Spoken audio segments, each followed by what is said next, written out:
Bharatiya Janata party की बागेश्वर इकाई ने भी गांधी जयंती व शास्त्री जयंती पर कार्यक्रम आयोजित कर राष्ट्रपिता महात्मा गांधी व पूर्व प्रधानमंत्री लाल बहादुर शास्त्री को भावभीनी श्रद्धांजलि अर्पित की है। स्टेशन में गांधी मूर्ति के समक्ष एकत्र होकर भाजपा कार्यकर्ताओं ने रामधुन गाकर महात्मा गांधी को श्रद्धांजलि दी। भारतीय जनता पार्टी के जिला अध्यक्ष शिव सिंह बिष्ट ने कहा कि राष्ट्रपिता महात्मा गांधी और पूर्व प्रधानमंत्री लाल बहादुर शास्त्री के पद चिन्हों पर चलते हुए देश को आत्मनिर्भर बनाया जा सकता है। विधायक चंदन राम दास ने कहा कि स्वतंत्रता संग्राम सेनानियों ने देश को विकसित राष्ट्र की श्रेणी में खड़ा करने के लिए कई मंत्र दिए हैं। उनके बताए मार्ग पर चलते हुए देश को सशक्त बनाया जा सकता है।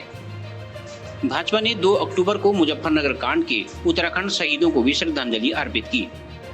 महात्मा गांधी जिनका जन्म 2 अक्टूबर 1969 को हुआ था और लाल बहादुर शास्त्री का जन्म भी इसी दिन हुआ था, और जो आप महात्मा गांधी की आवश्यकता पूरे विश्व को है।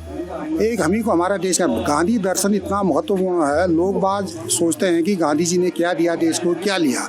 आज उसी की बदौलत हम यहाँ पर बोल रहे हैं, जिन्होंने धोती और लंगोटी पहन करके लाठी टेक करके जब 1931 में गोलमेज सम्मेलन हुआ था, गांधी और चर्चिल जब लंदन में गए थे, तब वह जो है बिना उसके धोती और लंगोटी पहन करके गए थे, बिना टाई के अलाउ नहीं था।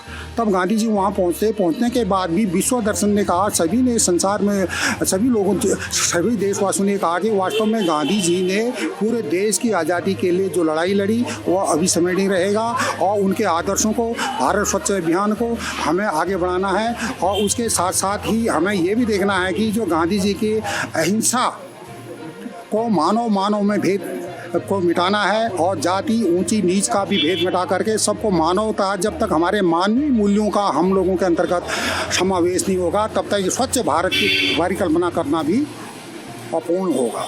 जय हिंद, जय भारत। आज देश के 2 महान विभूतियों का जन्मदिन है। राष्ट्रपिता महात्मा गांधी जी का आज जन्मदिन है, और देश के पूर्व प्रधानमंत्री जय जवान जय किसान नारा जिन्होंने दिया है, लाल बहादुर शास्त्री जी का भी आज जन्मदिन है। मैं देश के लोगों को, अपने क्षेत्र के लोगों को, जनपद वासियों को दोनों महान विभूतियों के जन्म दिवस की बहुत बहुत बधाई और बहुत बहुत शुभकामनाएं देता हूं। और आज का दिन 2 अक्टूबर को जब उत्तराखंड राज्य का आंदोलन हो रहा था, तो मुजफ्फरनगर कांड भी आज के दिन हुआ था।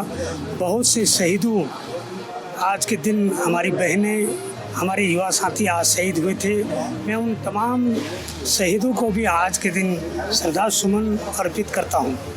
जैसा कि महात्मा गांधी जिन्होंने आज़ादी की लड़ाई अपने देश में लड़ी और अंग्रेज़ों को भगाया और देश आज़ाद हुआ, इसी क्रम में हमारे लाल बहादुर शास्त्री जी ने भी सत्य और ईमानदारी की लड़ाई से जय जवान जय किसान के रूप में जब पाकिस्तान के साथ युद्ध हुआ, तब हमारे वहाँ खाद्यान्न की कमी हुई, तो एक दिन व्रत रह के जय जवान जय किसान का नारा देकर खाद्यान्न बचा के इस भारत को आत्मनिर्भर बनाने के लिए जो संकल्प लिया, उस पर भी आज हम लाल बहादुर शास्त्री जी को याद करते हैं।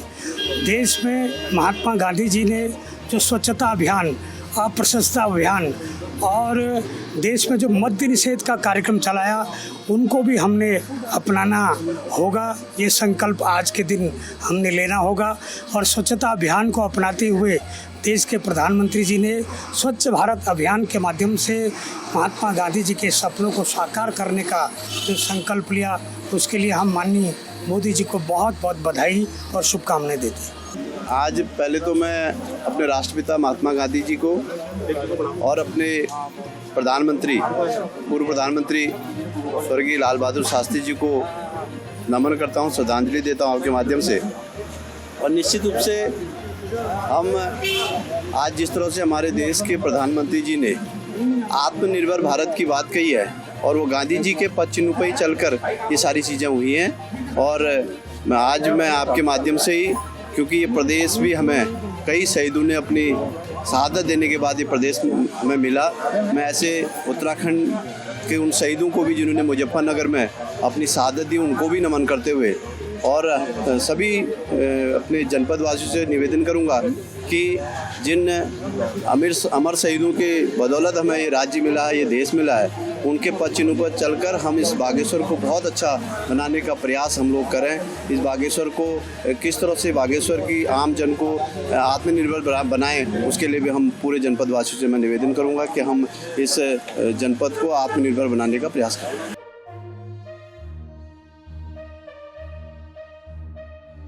CCN न्यूज के लिए हिमांशु जोशी के साथ सुष्मिता थापा की रिपोर्ट।